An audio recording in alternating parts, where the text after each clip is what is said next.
Hello everybody, Balian here, going to go over with you today some basic head movement and advanced tactics and strategies that I use in my fights to have success with head movement. A lot of people have asked me, what do you do? How do you move your head so well? Can I get a breakdown? I'm going to show you today the tactic I use to have success whilst moving my head in fights. Now the game at a basic core principle wants you to slip to the outside of punches that come from the right hand and the left hand, duck, hooks, and lean back to sway or pull counter hooks and uppercuts. So you slip straights and uppercuts on either side, duck the hooks and pull counter here. So I'll show you now individually each one. So straight right. Okay. Oh, hang on, sorry. Straight right. So to slip the straight right, you go to the outside. Every time you will slip it. All right. Now if we do the jab, the same thing. You slip to the opposite side. Not to say that if you slip this way you won't slip it, you will, but the idea of traditional boxing technique is if you slip to the inside of the left hand, the next shot will be the right hand and you're slipping straight into that side. So ideally you want to slip to the outside of the left hand here. Okay, if I show you hooks you have to duck underneath, or you can pull counter as well. Pop, pop. Or an uppercut, and it's the same with uppercuts here as well. If they're throwing uppercuts from either side, you can sway uppercuts here. Sway, sway. I went to the wrong side there. Outside, outside. Now there is a bit of a, not a delay, but if you do just hang and think, oh, I can just wait here, the shot will typically hit you. You see how I'm on the right hand side, but the right uppercut hits me. You have to time the sway. You can't just sit and camp it. So even if you move your head into one position and they throw a strike that you would have slipped, you can also pull counter uppercuts as well if you time it. Right? If I time it. If I just sit here and lean, it's going to hit me. All right? It would just automatically targets. So you have to slip at the right time, not just in the right direction. This is the same for overhands as well. You can quite easily slip overhands. You just have to go to the outside of them. If I wait like that, it's going to hit me. But if I time it... Sorry, hang on, I got to wait for the timing. There you go. If I time it, we're okay. That was a bad example. All right. Yeah, I'm waiting too long because he keeps moving. It's throwing me off. Okay. So that's essentially what the game wants you to do. It wants you to slip to the outside of punches, duck underneath hooks, pull uppercuts and hooks. Obviously, if you duck into an uppercut, you're going to get hit. Those are essentially the head movement mechanics of the game. But what I want to share with you today is a strategy that I use in high-level competition to effectively slip punches. Now, most people slip to the left, slip to the right, pull counter, that's fine. But they forget that you can actually chain things together. So rather than going left and then right, you can go left and around and then to the right. So you actually roll underneath and then you can come up and hook. Or you can go, this way and come up and hook the other way. The way I do this is by obviously holding the right trigger because I'm on a block. I push the right stick to 12 o'clock and then I rotate it to 6 o'clock. If you go any further, you'll pull counter. So if you go to 9 o'clock, it's going to be bad. So if you imagine your right stick is a clock, 12 o'clock to 6 o'clock, and then let go. The little sway, all right? It's a typical boxing roll under sway. Now I'm doing this from southpaw, and I will show you how changing stance does actually affect what it is that you're slipping. But this is my basic head movement rotation that I will start with.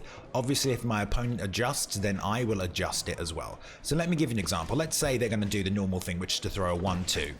All right? This rotation will evade the 1-2 every time. All right? If they 1-2 at you, you can just walk in, say I'm on the outside, walk in, and I know that that's going to evade every time. If I time it correctly with their movements, I will evade the 1-2 every time, both of them. Doesn't matter if I time it correctly or perfectly, I can basically essentially get out and then I can counter with anything I want. All right? So that's another basic combination. Or that's the first basic combination that it will avoid. If they're throwing overhands, this will also slip the overhand. So if you're fighting someone that's constantly throwing overhands or big shots, this will get underneath the overhand. This is just the same rotation I'm doing. 12 to 6 o'clock right here. As long as you time it fairly well, you'll get out of the way of it. Now I'm taking that on my block right there, which is bad, but it's because I'm a little too close. But it does get out of the way of the overhand as well. And let's just say they threw a couple of uppercuts and hooks in there as well. Let's just throw some combinations out, right? Just a bunch of combinations. Now, remember that you block as well, and obviously head movement can't be correct 100% of the time. But when someone's throwing this many combinations, it's pretty much impossible to try and sway and make reads, you know?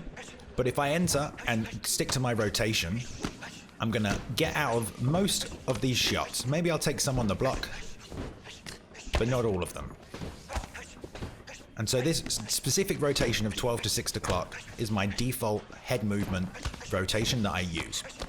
Doesn't matter what they're doing, what they're throwing initially, I'll enter or I'll be in punching range and I'll commit to this rotation. Even if there's an uppercut in there, you see how I'm swaying out of the way of the uppercut because I'm going to the right hand side first, then forward, then to the left. If I was just going to the right, I would eat the right hook. If I was just going down, I would eat the uppercut. But if I combine them all together, I get out of the way of the majority of the strikes. Now, some of them are bouncing off my block, but I'm still in range here to counter.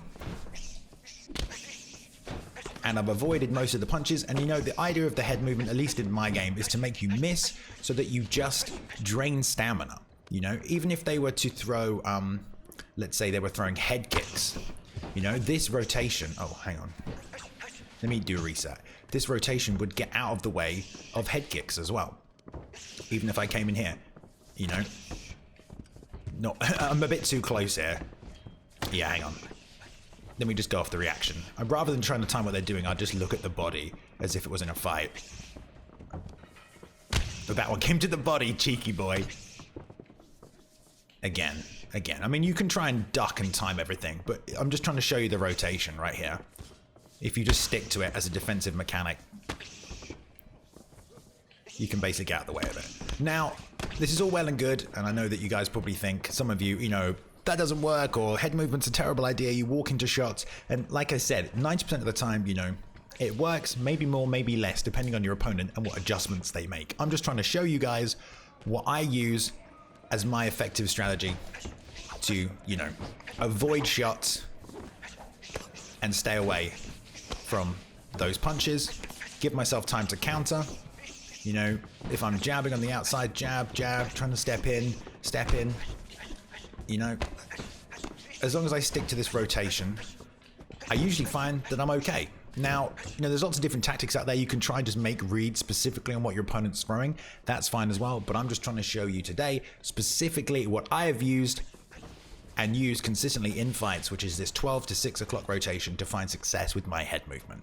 Let me see if I can get you a little fight in and show you some examples now. Okay, so I jumped in and we got the backyard. That's totally fine. I've also just set it to stand and bang just for the purposes of demonstrating some of this head movement. So I'm going to switch southpaw because I find it a lot easier to use these from southpaw. And I'm just going to stick to this rotation right here and we'll just see how successful we are at evading the majority of these punches. So we ducked under that one, got out of the way of this jab right there.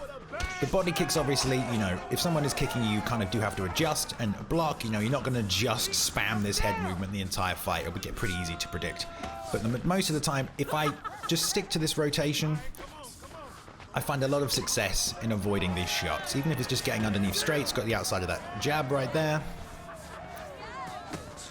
And, you know, I could counter right here. Got underneath the hook. Got underneath that hook. You know, jab, pull him in. Just trying to get him to throw some offense right here because he's not really throwing that much. Body shots, obviously, again, is something you have to adjust to. If you're going to keep moving your head, your opponent will start to hit you in other areas. They're not just going to keep trying to hit you in the head if they're missing. But this is just for effective head movement here, you know? And it works when you're hurt as well. Like I said, it slips overhands. I do find it much easier to do from southpaw v orthodox. So if you're doing this from orthodox, you might find you need to adjust the rotation slightly. But this is what I just try and consistently go for. And you know what? You know, we're getting out of the way of the majority of these. Some of these are taken on our block, but it's certainly better than just holding block in front of your opponent and just having that obliterated. You know?